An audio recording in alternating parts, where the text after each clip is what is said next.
what the world told me, that success was in speed, that worth was in noise, that happiness was something to be earned. But the truth? It came only when I stopped running. Let me tell you a story. There was a man who spent his life climbing a mountain, seeking the divine answer. Every step, every prayer, every offering was made in hope of a voice from the sky.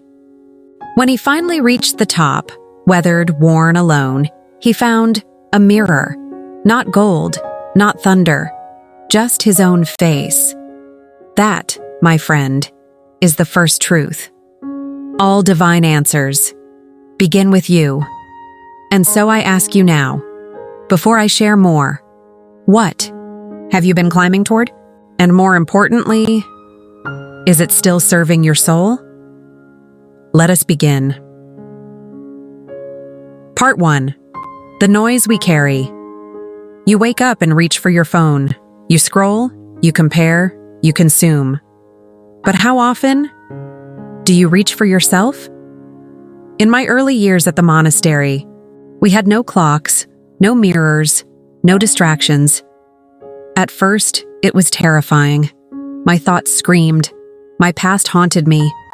But in that silence, I met someone, myself, and I learned this.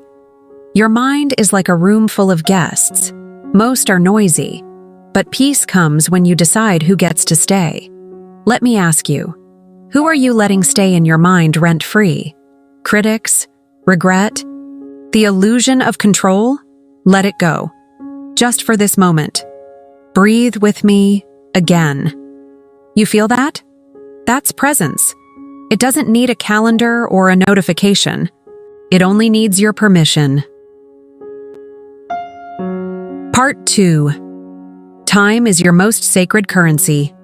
When I first shaved my head and took the robe, I thought I was giving up my life. What I didn't realize, I was finally starting it. You see, most people are not living. They are just reacting to bills, to fear, to old programming. And so they spend the most valuable thing they have, time, on things that don't feed their soul. Let me offer you this. Imagine that every morning you are given 86 out of 400 gold coins. At midnight, it's gone. Whatever you didn't use vanishes. How carefully would you spend it? That is your day. 86 400 seconds. Every single one. Divine. Don't waste them. Don't trade your peace for someone else's approval. Don't delay your joy until you make it. Because here's the truth. If you don't feel peace now, you won't feel it later. Not in the car, the house, the title. Peace is not out there. Peace is a practice, and it begins in small, sacred ways. Making your bed with intention, drinking your tea without scrolling, saying, "I'm sorry," before the silence grows too wide. Sitting in silence, just to know you're alive. Part 3. The power of letting go. I once held a grudge for 15 years. It was like carrying hot coal, hoping it would burn the other person. But in the monastery, my teacher, an old monk with eyes like water, told me, when you carry resentment, you drink poison and expect the other to feel pain. So I wrote the person a letter. I didn't send it. I just wrote, every wound, every word I never said. Then I burned it, and I watched the ashes fall like snow. And for the first time, I was free. Let go, dear one. Let go of the story that you must be perfect. Let go of the need to win every argument. Let go of the guilt for not being where you thought you'd be by now. Your worth is not in your productivity. Your value is not in your resume. You are not behind. You are right on time. This moment, it is sacred because you're awake in it. We have only just begun. There is so much more to share. Stories of sacred failures, lessons from silence, and truths the world hides in plain sight. But for now, sit with this. Remember, you are not broken. You are becoming. You are not lost. You are on a sacred detour, and the divine truth, it has always been within you. We'll continue soon. Peace and blessings. Your brother in Stillness. Welcome back, my friend. You're still here. That means something. It means the seed has been planted. And now we water it with presence, with patience, and with truth. Let us keep walking. Part 4. The Illusion of Control. When I first entered monastic life, I struggled deeply with one thing: letting go of control.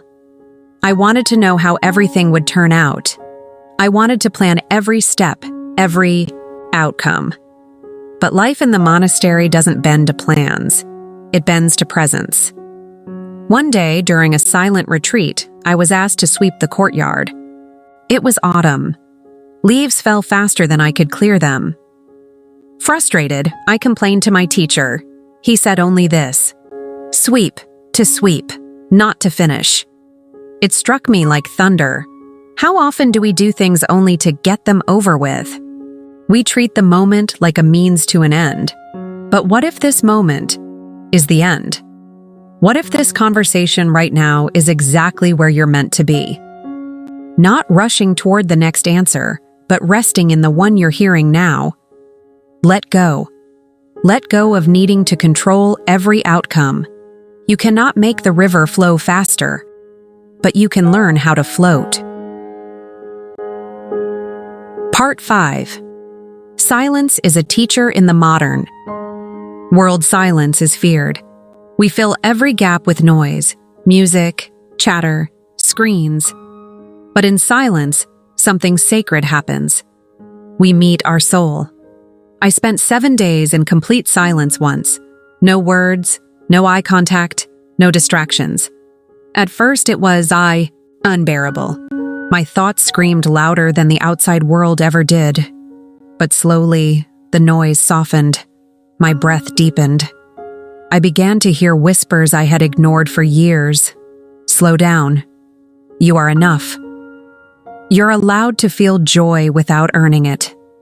Silence is not empty. It is full of answers. You just have to trust the space between sounds. So here is a practice. Every day, even for 5 minutes, sit in silence. No music, no phone, no agenda, just you and the breath. At first, it may feel awkward, but over time, you'll begin to hear your truth. Part 6. Suffering as a Sacred Messenger. Let's talk about something most avoid: suffering. Yes, it hurts. Yes, it breaks you open. But suffering is also a teacher that wears dark robes. There is a Buddhist parable. A woman loses her only son. Devastated, she goes to the Buddha and begs him to bring the child back. He agrees, but only if she can find a household that has never experienced loss. She goes from home to home. Each one shares their story of grief. By the end of the day, she understands. She is not alone in her pain. Her suffering connected her to humanity. This is the truth. Your pain is not your punishment. It is your invitation to grow deeper, to love wider, to soften your walls. My own suffering showed me what I truly valued. It carved a space in me where compassion could grow.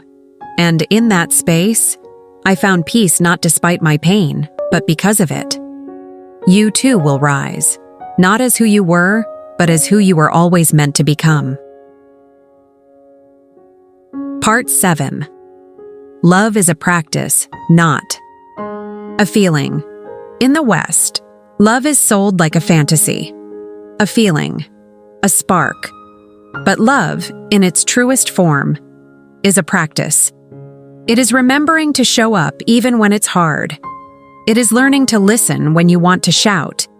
It is giving without keeping score. It is loving yourself enough to know when to walk away. I once asked my teacher what the secret to long relationships was. He smiled and said, "Don't love for who they are. Love for who you become in loving them." That stayed with me. So here's a reflection for you. How do you practice love? Do you love yourself the way you love others? Do your actions mirror your heart? If not, it's okay. Begin again. Each day is a sacred reset. There is so much more to uncover, dear one. We are peeling back the layers, slowly, carefully. Truth does not rush. Healing does not force. Let's end today's chapter with a prayer, not of religion, but of remembrance. May you walk slowly today. May you remember the miracle of your breath. May you forgive yourself for what you didn't know.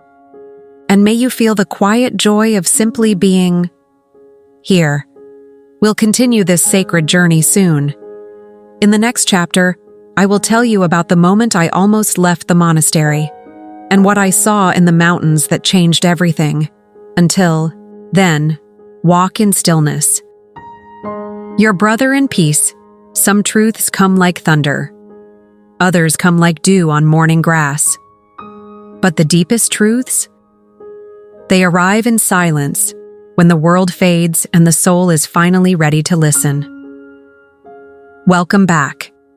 You are still walking with me, and that means something profound.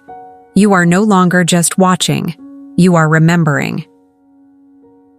Let me take you into one of the most sacred moments of my journey. Part 8. The mountain that almost broke me.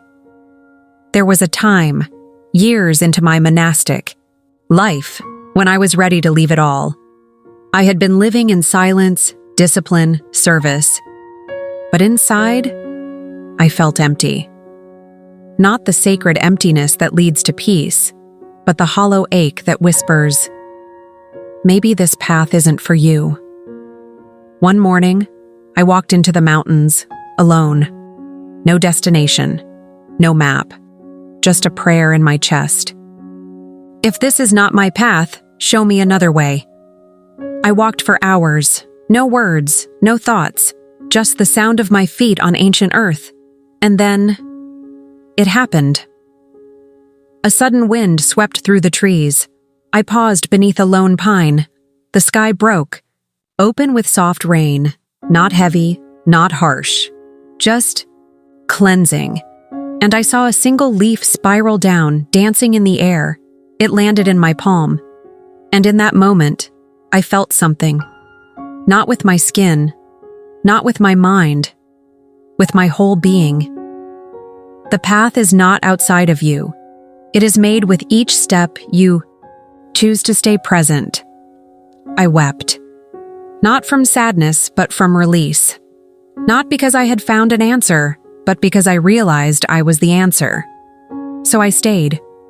Not because it was easy, but because I had finally learned how to listen. Part 9. Listening. To life's whispers, we always think divine messages will come as lightning, visions, fireworks. But most of the time, they come as whispers. The gentle nudge to slow down when you're rushing. The subtle ache in your chest when you say yes to something your soul is saying no to. The quiet moment of awe when you watch a child laugh, or see the moon rise, or hold someone's hand in silence. The divine is not distant. It is woven into the very fabric of this moment, but you must be willing to get quiet enough to hear it. So here's a simple practice. Once a day, ask, what is life trying to show me right now? Then, just listen. Not with expectation. Not with judgment. Just listen. The answer may not come in words. It may come in a feeling, a memory, a sudden clarity, but it will come. Because when you make space for truth, truth shows up. Part X. The Art of Sacred Simplicity. One of the greatest lessons I've learned is this: the more you let go, the lighter your soul becomes. We live in a world addicted to more. More goals, more achievements, more things. But what if the path to peace is not through adding, but through subtracting? In the monastery, we own almost nothing.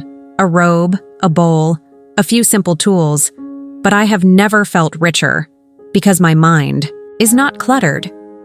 My time is not consumed by maintenance of things. My joy comes from presence, not possession. What are you holding on to that no longer serves you? What can you release to create more room for you? You do not need more to become more. You simply need to return to who you already are beneath the layers. Here are a few ways to begin. Unfollow accounts that steal your peace. Say no when your body says enough. Clear one drawer, one closet, one corner. Let go of one grudge, one fear, one lie you've been telling yourself. Simplicity is not about deprivation. It is about clarity. And clarity leads to freedom. Part 17. Remembering who you truly are. I want to leave you today with one final reflection before we journey into our final chapter together. So much of life's pain comes not from what happens, but from forgetting who we are. You are not your failures. You are not your thoughts. You are not your pain. You are the awareness that sees it all. You are the silent presence behind the noise, the calm behind the chaos, the eternal light behind the passing shadows. And once you truly remember that, no one can take your peace again. Not the world, not your past, not even your own fears. You are not becoming something new. You are simply removing what was never truly you. And in our final conversation, I will guide you into that light fully. I will show you the sacred practice that changed everything for me. The prayer I whisper every morning before I open my eyes, and the divine truth that will carry you through every storm you've yet to face. Until then, breathe, be gentle, and remember, stillness is not the absence of life. It is where life finally begins. Your brother in stillness, you've come all this way, not just across the minutes of a video, but across the landscape of your own inner world, and for that, I honor you. This is our final conversation in this series, but it is not an end. Truth does not end. It only deepens. Part 2. Before the world touches you every morning, before I open my eyes, before I say a single word or take a single step, I offer a prayer. It is not grand, not religious. It is simply this. Let today be lived with presence. Let every step remind me that I am here. Let no moment be wasted in worry or haste. Let me meet the world with an open heart again. This small ritual saved me, because before the world can touch me, I touch the truth. You do not need hours, you need intention. Even a breath, if taken with reverence, becomes a prayer. Try it tomorrow. Don't scroll, don't run, just breathe. And remember, you are alive. That alone is holy. Part 3. Service as a spiritual practice. People often ask me, what is the meaning of life? I used to search for the perfect answer, but now I simply say, to love, to grow, to serve. True joy is not found in self-centered living. It is found in selfless giving. And no, that doesn't mean you must become a monk or live in the mountains. Service can be as simple as listening without judgment, holding space for someone's tears, smiling at a stranger, not because you have to, but because you can. Offering your time, your attention, your heart. Each act of kindness becomes a ripple in the vast ocean of human suffering. And even one ripple can become a wave of healing. If you feel lost, start serving. It will show you who you are again. Part 14. You are the chosen one. Yes, you. You are the one who was meant to hear this. You are the one being called, not to be perfect, but to be present. Not to have all the answers, but to remember the questions that matter. What truly matters to me? Who do I become when I slow down? What kind of ancestor do I wish to be remembered as? You are not small. You are not broken. You are not late to your life. You are the chosen one, because you have chosen to awaken. And that is the beginning of everything. Part 15. When you forget, begin again, you will forget. You will fall back into habits. You will react, judge, hurry, avoid. This is human, but do not let your forgetting become failure. Instead, let it become a sacred invitation to begin again. Every breath is a doorway. Every sunrise is a reminder. Every moment is a chance to return. You are not walking alone. You are walking with the breath, with truth, with life itself. Before we close this chapter, I want you to do one final thing. Right now, right here. Place your hand over your heart. Close your eyes if you wish. Feel the life pulsing beneath your skin. Now say to yourself, gently, sincerely, I am here. I am enough. I am whole. Say it as many times as you need, not to believe it instantly, but to remind yourself gently. You are not broken. You are becoming. Closing blessing. May your path be peaceful. May your days be purposeful. May your suffering soften you. May your joy overflow, and above all, may you never again forget that the divine truth you seek was always waiting in the quiet of your own heart. Walk slowly, speak kindly, live fully, and remember, you were never lost, only waiting to return. Your eternal brother in stillness. Chosen one, it's time to tell you everything, divine truth. Subscribe, reflect, return. This is not the end, it's the beginning of your true path. Comment below. What truth resonated most with you today?